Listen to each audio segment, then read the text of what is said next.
আমাকে সুন্দর করে সাজা, এত সুন্দর করে সাজাবি যেন পাত্রপক্ষ দেখেই পাগল হয়ে যায়। তুই তো বিয়ার জন্য পুরো উঠে পড়া লাগছস। আর কতদিন একা একা থাকবো, ভালো লাগে না। যেই ছেলেই আমাকে দেখতে আসছে, দেখার পরে এই ছেলের আর হদিসই থাকে না। আজকে যেই রকম ছেলেই হোক, ল্যাংড়া লুলা খোড়া যেমনই হোক, এই ছেলের গলায় আমি ঝুলে পড়বো। সাজা, সুন্দর করে সাজা। মাশাআল্লাহ, কি মিষ্টি চেহারা। তা মা, তুমি কতদূর পড়ালেখা করেছো?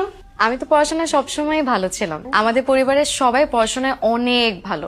আমার দাদা পরদাদা সবাই অনেক পড়ুয়া ছিল। আমার দাদা যখন মারা যায় তখন ওনার বুকের উপরে বই ছিল, তো পড়ুয়া ছিলেন উনি। আমার আব্বার ইচ্ছা ছিল আমি এরোনটিক্যাল ইঞ্জিনিয়ারিং পড়ি। ওনার বন্ধু আবার এয়ারলাইন্সের মালিক, তো তাই। দুলা ভাই, এটা তো কোনো শুনিনি।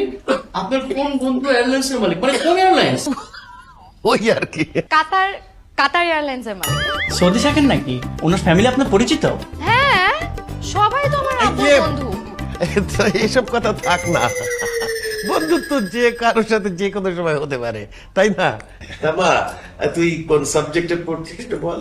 বাংলায় পড়েছি। সমস্যা নাই, বাংলা ভালো। চুপ কর, কথা কম। মা, তুমি কোন ইউনিভার্সিটিতে পড়েছো?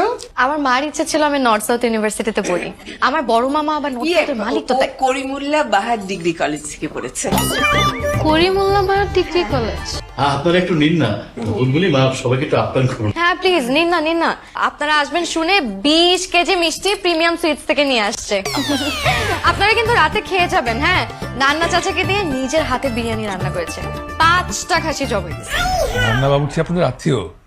আর নাই, তবে সেই নান্না না, আমাদের বাসার পাশে হোটেল আল ছালাদিয়ার বদিউল আলম নান্নু ওরফে নান্না বলছি না। তার ছালা দিয়ে বস্তা দিয়ে যেটা দিয়ে ঢাকা, কোনো সমস্যা নাই। ওই নান্ন বাবুর্চির খেয়ে যাবো আমরা। কথা বলিস কেন?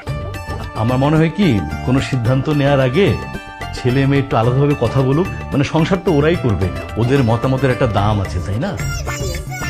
ফাইজা, যাও মা, ওদেরকে একটু ওইদিকে নিয়ে যা। মিষ্টি